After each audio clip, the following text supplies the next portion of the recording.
Hello friends, welcome back to composite. আজকের এই পর্বে আমরা দেখব স্কেচআপে কিভাবে ইউনিট সেটআপ করতে হয়। সবার আগে আমি এখান থেকে সিম্পলের আন্ডারে ইঞ্চিস এই টেমপ্লেটে ক্লিক করলাম। তার আগে একটু বলি, এখানে অনেক ক্ষেত্রে অনেকের উইন্ডোতে আপনি খেয়াল করবেন মেজারমেন্ট টুলবারটা ডান পাশেও দেখা যায়।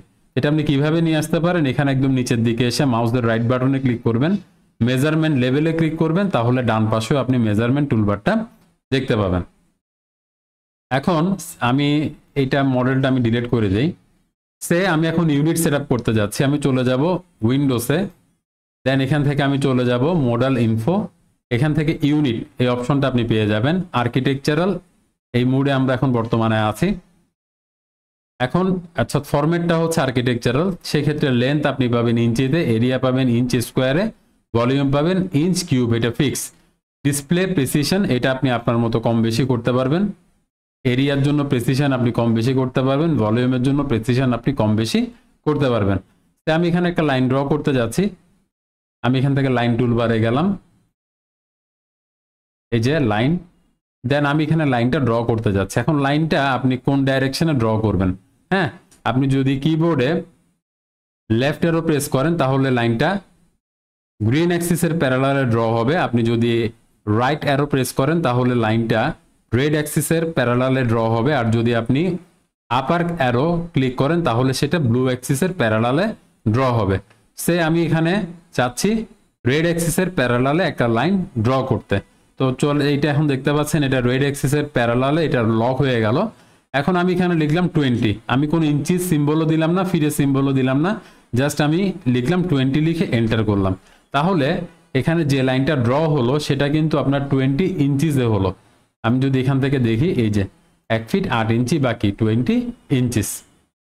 আচ্ছা, এখন নেক্সট আমি যদি এখন ফিটে একটা লাইন ড্র করতে চাই, সেক্ষেত্রে আমাকে যেটা করতে হবে, লাইনে গেলাম, এখান থেকে আমি 20 ফিট লিখে আমাকে এন্টার করতে হবে। দেখেন প্রথম ক্ষেত্রে আমি যখন কোনো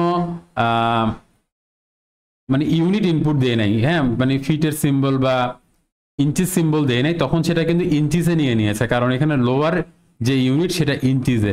বাট যখন আমি 20 ফিট এন্টার দিয়েছি, লাইনটা অনেক বড় এবং এই লাইনটা এখন 20 ফিটের একটা লাইন হিসেবে সে ড্র করে নিয়ে আসে। তো এটা আমরা চেক করতে পারি, এখান থেকে এইভাবে চেক করতে পারি 20 ফিটের একটা লাইন সে ড্র করে দিয়েছে।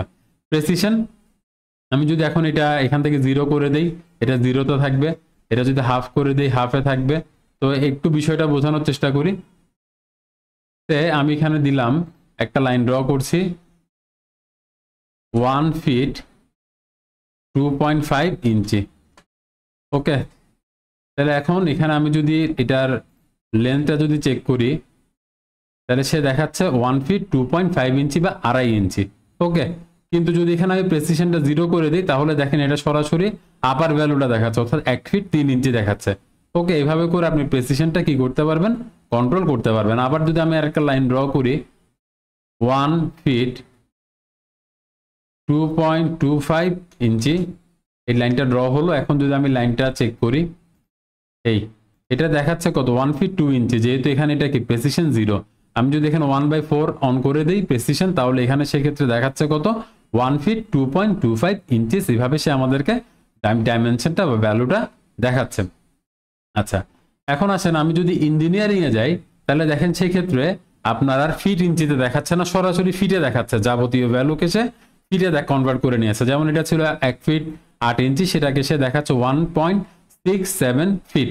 এটা 20 ফিট ঠিক ছিল, এটা 1 ফিট 2.25 ইঞ্চি, যেটাকে সে দেখাচ্ছে 1.19 ফিট হিসেবে, আর এটাকে দেখাচ্ছে 1.21 ফিট হিসেবে।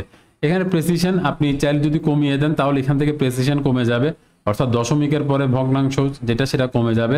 আরো কমিয়ে দিলে সেটা 1 ফিট হয়ে যাবে। এভাবে আপনি কি করতে পারেন, ইউনিটটা কন্ট্রোল করতে পারেন। ডেসিমেলের আন্ডারে যদি যাই, এখানে আপনি লেন্থ আপনার প্রয়োজন অনুযায়ী নিতে পারবেন। আমি যদি এটাকে এখন সেন্টিমিটারে নিতে চাই, তাহলে সে সেন্টিমিটারে ডাটা দেখাবে। আমি যদি এখন বলি মিটারে দেখাতে, তাহলে সে মিটারে ডাটা দেখাবে। ওকে, এইভাবে করে আপনি চাইলে এটা কন্ট্রোল করতে পারেন। এখন এখানে এই যে মিটার বা সেন্টিমিটার কথাটা দেখতে পাচ্ছেন, এটা যদি আপনি দেখতে না চান, তাহলে সেক্ষেত্রে ডিসপ্লে ইউনিট ফরম্যাট এটাতে যদি আপনি আনচেক করে দেন, তাহলে শুধুমাত্র সে ভ্যালুটা দেখাবে, এটা ফিটে আছে নাকি মিটারে আছে না সেন্টিমিটারে আছে, সেটা সে আমাদেরকে দেখাবে না। ওকে, আচ্ছা নেক্সট যে বিষয়টা, এখানে আমি অ্যাঙ্গেলটা নিয়ে একটু কথা বলতে যাচ্ছি। এই যে অ্যাঙ্গেলটা কিভাবে দেখাবো, আমি এখানে একটা লাইন প্রথমে ড্র করলাম, এটা আমি এইভাবে এই দিকে ড্র করলাম, আর একটা লাইন এইভাবে ড্র করলাম।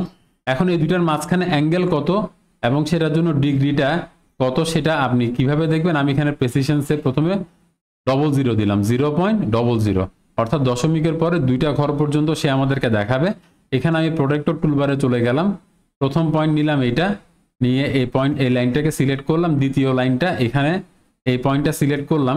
এখানে ডান পাশে দেখবেন, এখানে ডান পাশে বা বাম পাশে এই লোকেশনে দেখবেন অ্যাঙ্গেলটা দেখা যাবে, এই যে 40.41 ডিগ্রি, 40.41 ডিগ্রি। ওকে, এখন যদি প্রেসিশনটা আমি এখানে 0 করে দিই, অর্থাৎ এক ঘর করে দেই, তাহলে সেক্ষেত্রে কিভাবে দেখাবে সে দেখেন, একটু আগে 40.41 দেখাচ্ছিল, এখন দেখাচ্ছে সে 40.4 ডিগ্রি। আবার আমি আরেকবার উইন্ডোতে যাই, এখান থেকে আমি মডেল ইনফোতে যাই, আমি যদি এবার এটা 0 করে দেই, তাহলে সেক্ষেত্রে সে দেখাবে শুধু 40 ডিগ্রি দেখাবে। এই যে সে শুধুমাত্র 40 ডিগ্রি দেখাচ্ছে, অর্থাৎ দশমিকের পরে কোনো সংখ্যা দেখাচ্ছে না। বিষয়গুলো অনেকটা অটোকেটের সাথে সিমিলার, তারপরেও আপনি কিভাবে ইউনিট সেটআপটা করতে পারেন, স্কেচআপ এটা দেখানো দরকার ছিল বলে মূলত দেখানো। আজকের পর্বে এতটুকুই, দেখা হবে আগামী পর্বে। ভালো থাকবেন, ধন্যবাদ।